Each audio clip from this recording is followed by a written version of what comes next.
Hi friends. RSS chief Mohan Bhagwat గారు ఈ మధ్య ఒక ప్రకటన చేశారు, పబ్లిక్ ప్రకటన. ఆయన ఈ ఆర్ఎస్ఎస్ దాని అనుబంధ సంస్థలు వీళ్ళంతా ఈ జంజీ ఎవరైతే ఈ జంతర్ మంతర్ దగ్గర ఢిల్లీలో ఈ ఆ మధ్య కాలంలో ఎస్టేషన్ చేశారు, సో దాన్ని ఆ జంజీలను సమర్థిస్తున్నాను నేను. సో మనకు వాళ్ళు ప్రజల్లో ఉన్న అయిష్టత లేకపోతే వాళ్ళకున్న సమస్యలను ప్రభుత్వం దృష్టికి తీసుకెళ్ళడానికి అది ఒకటి మార్గము. వాళ్ళు చేసింది తప్పు కాదు అని చాలా గొప్ప మాట, మంచి మాట మనకు పబ్లిక్ స్టేట్మెంట్ ఇవ్వటం జరిగింది. ఆయన ఇంకో మాట కూడా అన్నాడు, ఈ ఆర్ఎస్ఎస్ రిజర్వేషన్లకు వ్యతిరేకం కాదు, మేము రిజర్వేషన్లు సమర్థిస్తాము, ఈ అసమానతలు అది ఉన్నంత కాలం రిజర్వేషన్లు ఉండాలి, అది దానికి మేము సపోర్ట్ చేస్తామన్నాడు. సో ఈ అమిత్ షా గారు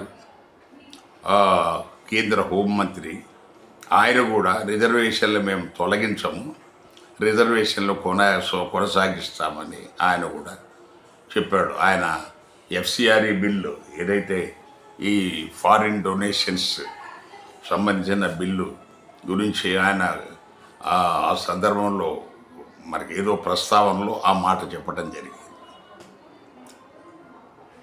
ఇక్కడ మనం గమనించాల్సింది ఏంటంటే,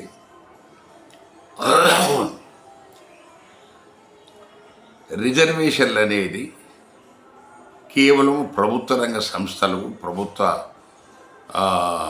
డిపార్ట్మెంట్లకు, సంస్థలకు, ప్రభుత్వ శాఖలకు మాత్రమే వర్తిస్తాయి.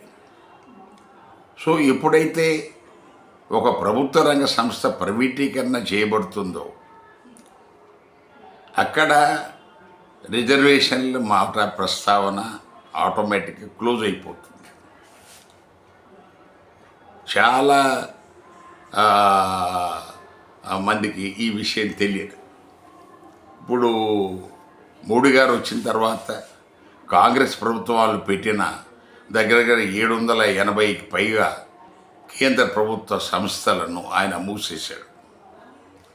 సో దాని అర్థం ఏంటి? అందులో పనిచేస్తున్న సిబ్బంది సో ప్రభుత్వ ఉద్యోగిగా పరిగణించబడడు. వాళ్ళకి విఆర్ఎస్ ఇస్తాడు, విఆర్ఎస్ ఇచ్చేసి రిటైర్ చేస్తాడు. సో ఇక మీద ఆ సంస్థ రిక్రూట్ చేసే వాళ్ళంతా కూడా మనకు రిజర్వేషన్ రహితంగానే ఉంటుంది, కానీ రిజర్వేషన్ సహితంగా ఉండదు.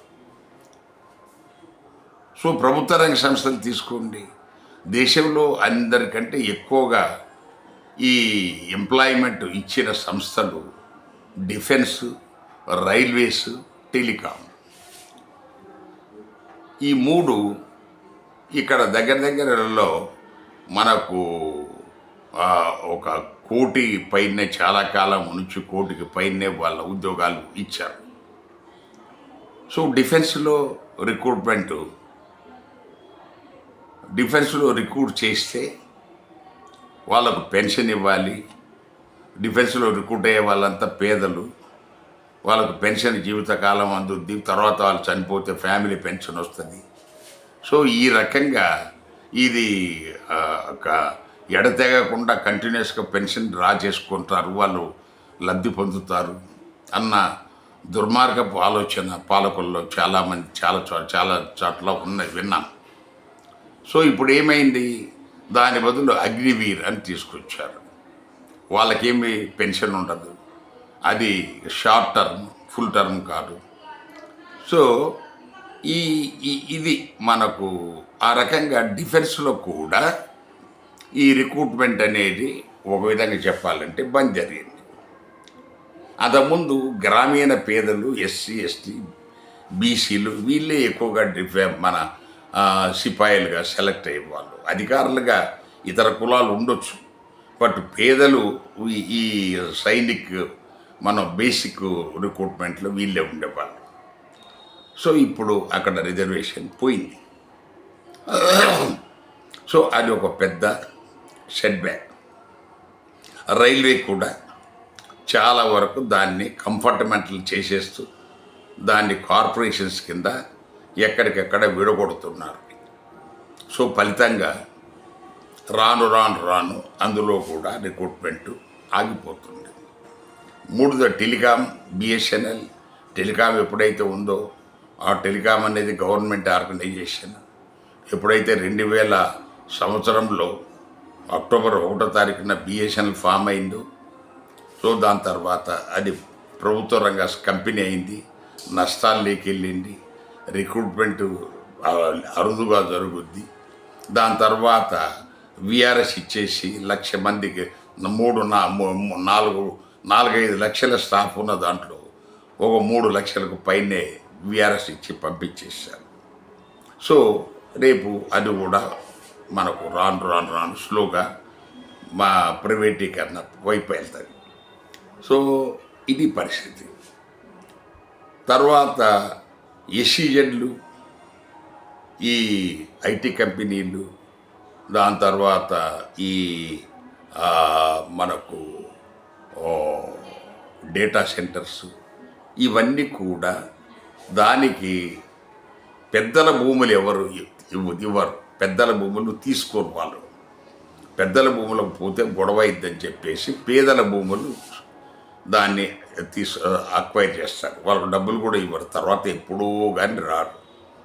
సో ఈ రకంగా వీళ్ళు పేదల దగ్గర ఉన్న భూములు, అక్కడక్కడ ఉన్న భూములు కూడా వాళ్ళు రోడ్డు వైడనింగ్ కనో, లేకపోతే రింగ్ రోడ్లకనో, లేకపోతే ప్రాజెక్టులకనో, లేకపోతే ఎస్సీజెడ్లు, ఇలాగా వీటన్నిటికీ ఏదో ఒక రూపంలో వాటిని లాగేస్తున్నారు. సో ఫలితంగా అక్కడ కూడా వాళ్ళకున్న ఉపాధి, వాళ్ళకున్న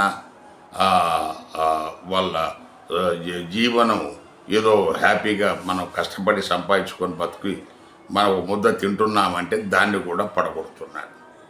సో ఇది. సో దీని అర్థం ఏంటి? రిజర్వేషన్లు మీరు ఉంచుతామన్నా అవి వర్తించే పరిస్థితి లేదు. మీరు రిక్రూట్మెంట్ జరిగితే కదా రిజర్వేషన్లు అమలయ్యేది. ప్రభుత్వ రంగ సంస్థలు, ప్రభుత్వ ఉద్యోగాలు లేనప్పుడు, రిక్రూట్మెంట్ లేనప్పుడు రిజర్వేషన్లు ఏంటి?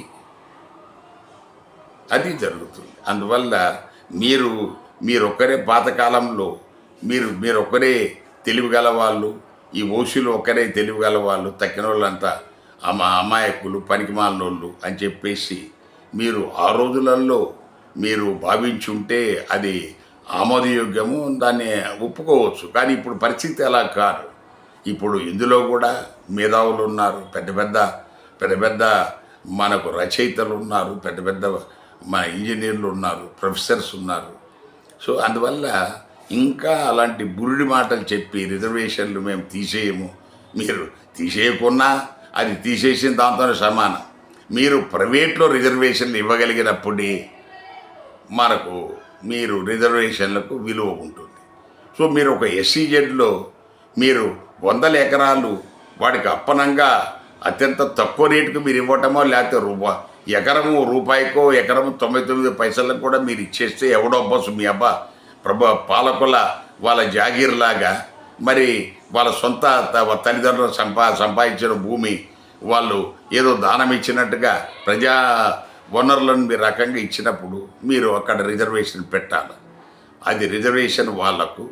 సో ప్రైవేట్ రిజర్వేషన్ ఇచ్చినప్పుడే ఈ ప్రభుత్వ రిజర్వేషన్లు ఏమైతే తగ్గిపోయినా కూడా ప్రైవేట్లో కూడా రిజర్వేషన్లు మాకు ఛాన్స్ ఉంది, దొరుకుతాయి అన్న భావన కలిగినప్పుడే వాళ్ళు ఈ ఎస్సీ ఎస్టీ బీసీలు ఈ మోహన్ భగవత్ గారి మాటలు నమ్ముతారు, సంతోషిస్తారు, ఆయనకు దండం పెడతారు, ఆయన కాళ్ళు మొక్కుతారు. కానీ అది లేనంత వరకు ఇది కేవలం కంటి తుడుపు చర్యగానే మేము భావించాల్సి వస్తుంది. సో ఇక్కడ ఇంకొక విషయం కూడా మనం గమనించాలి. ఇది వాళ్లకు ఈ ఈ ప్రైవేటు ఉద్యోగాలు అనేది మెరిటోరియస్ అని చెప్పేసి అంటున్నారు. సో మెరిట్ అనేది కేవలం ఏదో ఓసీలకే మెరిట్ ఉంది, తక్కిన వాళ్ళకు లేదు అని అనుకోవటం పొరపాటు. యూపీఎస్సి కూడా మీరు వెరిఫై చేయండి. యూపీఎస్సిలో ఎస్సీ ఎస్టీ బీసీలు థియరీలో ఎక్కువ మార్కులు తెచ్చుకుంటున్నారు. థియరీలో ఎక్కువ మార్కులు ఓపెన్ వెరిఫై చేసుకోవచ్చు ఎవరైనా. కానీ ఇంటర్వ్యూలో వాళ్ళని తొక్కేస్తున్నారు. 250 మార్కులు ఇంటర్వ్యూ పెడుతున్నారు. సో వాళ్లకు ఓసీలకు 200 పైన ఇస్తున్నారు. ఈ ఎస్సీ ఎస్టీలకు 50, 60, 70 ఇస్తున్నాడు. అక్కడ 150 మార్కులు తేడా వస్తుంది. ఓసీకి ర్యాంక్ వస్తుంది. ఆయన అది మెరిట్ అనుకుంటున్నాడు. అది మెరిట్ కాదు. అతనికి మనము ఈ సంస్థాగతంగా అతని కులాన్ని ద్వారా, అతనికి ఉన్న కుల ఆధిపత్యం ద్వారా నీకు ఆ ఉద్యోగం వచ్చింది. కానీ నీకు మెరిట్ ద్వారా వచ్చిందని మన ఈ ఓసీలో చాలామంది పిల్లలు అనుకుంటున్నారు. అది చాలా మనకు అమాయకత్వం, తెలియనితనంగా మనం భావించాలి. దయచేసి మీరు ప్రైవేట్లో రిజర్వేషన్స్ ఇవ్వండి. సో ప్రభుత్వ రంగ సంస్థలు ప్రైవేటీకరణ ఆపండి. ఇదే మా విజ్ఞప్తి. Thank you.